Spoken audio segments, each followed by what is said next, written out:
Bienvenidos y bienvenidas a este nuevo ciclo de Sin Trincheras. Bueno, yo muy contento con este reencuentro y proponiendo en esta nueva etapa hacer una serie de ciclos de temas en un lapso breve, podríamos decir, de temas polémicos que atraviesan la política argentina y también la internacional de alguna manera, ¿sí? Básicamente metiéndonos en aquellas cosas que disparan diferencias, controversias y de alguna manera hacerlos participar a ustedes de esos dilemas que atravesamos los argentinos y las argentinas hoy. El tema de hoy es el tema si el gobierno de Milei es un gobierno que puede caracterizarse como un gobierno fascista, como un gobierno nazi. Y este es un tema que ha sido y continúa vigente su polémica con muchos matices interpretativos. Y podríamos decir que en el marco de la ultraderecha internacional, un montón de pensadores debaten este tema, asemejándolos o asociándonos en este ciclo y en esta transición que atraviesa el mundo a la transición de los 30, que dieron origen a aquellos monstruos políticos que fueron el nazismo y el fascismo. ¿Es apropiado calificar a este gobierno de fascista? ¿Es políticamente adecuado? ¿Es útil? Fede, que es nuestro operador, antes de que yo inicie esta breve columna, le consulto, ¿qué te parece, Fede? ¿Qué dirías vos respecto de esto? Es un neofascismo. ¿Lo definís como neofascismo? Sí. Bien, muy bien. Bueno, esa es una interpretaciones que se diferencian de una clasificación directa o exclusivamente de fascista, digamos. El neo abre puertas y moderniza la situación.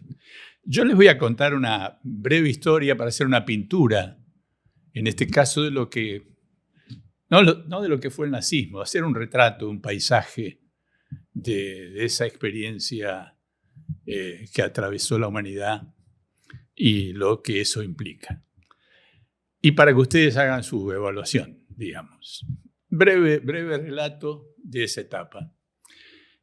En 1934, el presidente Hindenburg, que había designado canciller a Hitler en enero del 33, fallece. Y a partir de ese momento, en 1934, Hitler resume y concentra todo el poder político de la Alemania.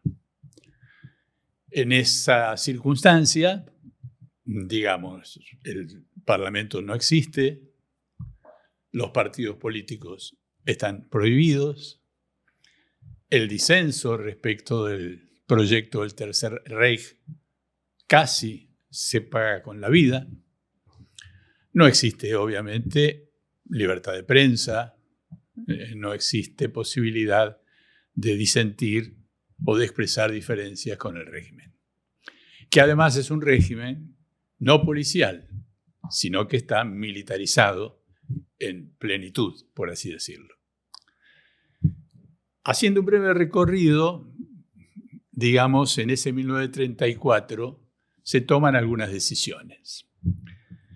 Una primera decisión es el aborto obligatorio a todos los padres que tenían algún grado de trastorno, enfermedad mental, nombrados de distinta manera como idiocia, problemas cognitivos, síndrome de Down. En ese momento se decide de modo obligatorio abortar a todas aquellas familias que tuvieran ese tipo de trastornos o de dolencias. En el año 1935 se decide la castración de todos los homosexuales.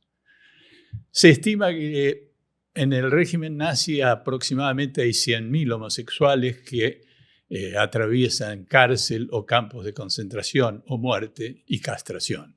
Es esa la cifra aproximada de 100.000. En 1936 se decide la esterilización de todas las mujeres mayores de 36 años y de todos los prisioneros. ¿Esto qué sería como suprimir de modo anticipado el futuro nacimiento? Impedir el nacimiento. Todo esto que ocurre está sostenido básicamente con el biologismo de la época y con la purificación de la raza pura y jerárquica, que es la raza aria alemana. Posteriormente, en 1939, el médico personal de Hitler, Karl Brandt, luego de toda una campaña interna respecto de la conveniencia de la eutanasia con los niños menores de 3 años, se decide avanzar con ese proceso que es una muerte involuntaria, forzada a todo menor de 3 años que tenga alguna problemática como síndrome de Down, macrocefalia, microcefalia,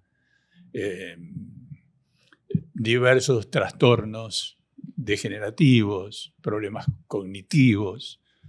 Se pasa de modo indoloro, digamos a través del Veronal y la morfina, a esa limpieza, por así decirlo, que se va a llevar decenas de miles de niños muertos de esa manera. Ese proceso, digamos, tiene un sentido que es purificar el cuerpo, purificar a la raza. Se calcula que alrededor de 1,5 millones de niños fallecen o son muertos durante la guerra a través de este procedimiento o en las invasiones, Polonia, Rusia, distintas invasiones que el ejército alemán lleva a cabo. Se estima en 1,5 millones de niños muertos en esa guerra. Luego se decide la prohibición, o mejor dicho, en los campos de concentración, la mujer embarazada, que quedaba embarazada, se la mataba, digamos. No, estaba absolutamente prohibido el embarazo en un campo de concentración, al mismo tiempo que se premiaba la natalidad en las mujeres alemanas, germanas, se las estimulaba y se les prohibía el aborto, ¿no? No había posibilidad de un aborto voluntario, pero había sí un crimen en toda mujer embarazada que tenía esa condición en un campo de concentración. Este conjunto de datos que implica una suerte de terapia de muerte, o sea, el proceso terapéutico era a través de la muerte, era como un genocidio planificado, ¿sí? Porque en la concepción alemana, en la vida judía, había un ingrediente de muerte dentro de su propia vida, con lo cual ellos, al matar al judío, estaban matando la muerte que ellos llevaban dentro. Esta era la concepción que animaba, bueno, al holocausto y que sigue dando, digamos, una impresión horrorosa de esa etapa. Por supuesto que si yo les pinto este panorama, les cuento esta historia, uno puede decir, ¿tiene algo que ver esto con lo que estamos viviendo en algún gobierno dirigido o presidido por la llamada ultraderecha hoy? ¿Suena válido, útil caracterizar de nazi o fascista al gobierno de Milei? Si hacemos una retrospectiva y evaluamos y contrastamos los distintos momentos y situaciones de la vida política, social y económica, uno diría, o por lo menos yo, rápidamente no. Si uno califica, para mi gusto, de fascismo, de nazismo a este gobierno, o al gobierno de Orbán, o al gobierno de Meloni, o al gobierno de Trump. De alguna manera es muy difícil evitar la trivialización o la banalización de aquello que ocurrió en la década del 30. Sin embargo, considero muy legítima y muy necesaria la discusión si estamos hablando de una forma de fascismo, de neofascismo, de posfascismo, porque son distintas interpretaciones, o de regímenes de ultraderecha, que esto de alguna manera define algo y elimina el término que puede complejizar, porque en algún sentido yo creo que el diagnóstico de fascismo o nazismo es fácilmente discutible por parte de la ultraderecha, porque el relato que yo les hice al comienzo como pintura de un régimen no se reproduce en ningún lugar del mundo hoy, afortunadamente. Sin embargo, Enzo Traverso, que es un intelectual, un pensador italiano, que es un estudioso de la temática de la ultraderecha, él señala algo así que hablar de fascismo o discutir sobre el fascismo de esta época es tan inconducente como necesario. Y por supuesto uno se pregunta, ¿por qué motivo se arma esta polémica? ¿Alguna razón la está invitando a que se genere, digamos?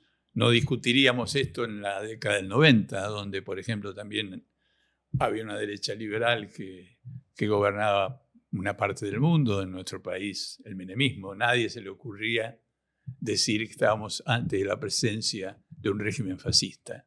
Es decir, que yo personalmente le doy validez y legitimidad a esa discusión. Entre otras cosas, porque si yo tuviera que señalar cuál es el aspecto más oscuro y siniestro del actual gobierno de Milei y de la concepción de la ultraderecha, es que en su proyecto, digamos, lo diferente, digamos, es transformado en algo despreciable u odiado. A partir de eso no hay condiciones, por así decirlo, para suponer que se puede establecer un diálogo democrático, porque si yo defino al otro como un cáncer, como ha dicho Milei, como un virus, como ha dicho Milei, como una fuerza que viene a arrasar con nuestros cuerpos, nuestras mujeres y nuestras familias, si esa es la manera de definir al opositor o al que compite conmigo, nos estamos aproximando a un criterio de exterminio, pero que no se lleva a cabo. Y acá quiero cerrar con, más allá de seguir abriendo este tema que seguramente continuará, un dato que es de la época, digamos, y que es la virtualidad. Todos aquellos, de alguna manera, funcionarios del gobierno de Hitler venían de la Primera Guerra, o sea, conocían la lucha entre cuerpos, la muerte, la sangre, digamos. Hoy, esa vida virtual que nos aleja como cuerpos, ¿sí? Y a través de las redes tenemos un vínculo estrecho y permanente, pero no necesariamente entre cuerpos, paradojalmente, por ahora, deja en el campo de la virtualidad el agravio, el desprecio y el odio que circula básicamente de esa manera. No sin desconocer que hay fenómenos represivos, que hay encarcelamientos, que hay persecuciones que son merecidamente repudiables, pero no atravesamos un pasaje al acto. Es curioso pensarlo, ¿no? Es decir, ¿qué hace falta o qué sería necesario para que semejante agravio, humillación, tratar de ratas, cucarachas, a alguien, uno implica el próximo paso es pisarla, ¿sí? Cosa que el nazismo sí hizo, pasó a la práctica, una declaración del lenguaje. No ha ocurrido hasta ahora sí. ¿Es esta virtualidad tan perniciosa en algún sentido los que nos pone a salvo todavía de la matanza entre los cuerpos? Lo dejo como interrogante y los invito a encontrarnos en el próximo micro. Muchas gracias.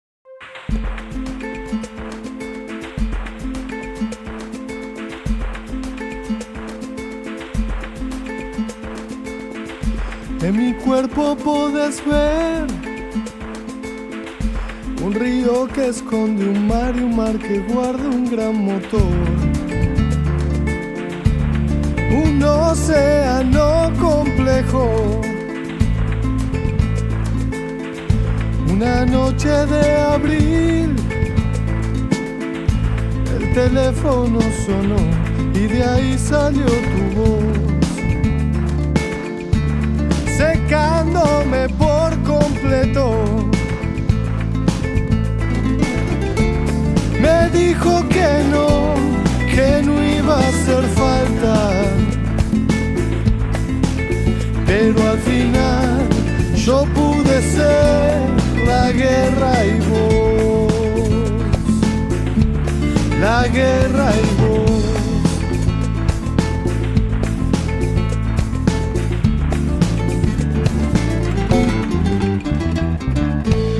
Y la fuerza no está. Decidió apagar de a poco su luminaria obsesión de mover al mundo entero,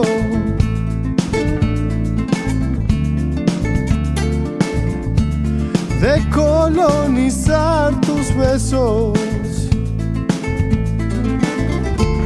Me dijo que no, que ahorre mi tiempo, que me abra el pecho enfrente de un espejo. Ahí no hay amor, hay perros hambrientos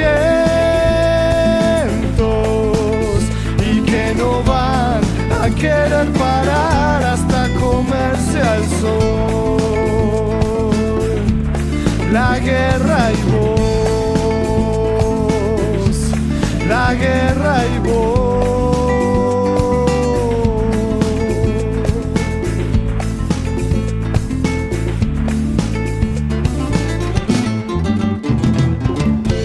Ya no me puedo esconder,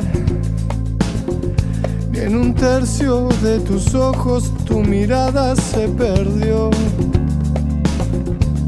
Con el humo y la gente. Me dijo que no iba a hacer falta,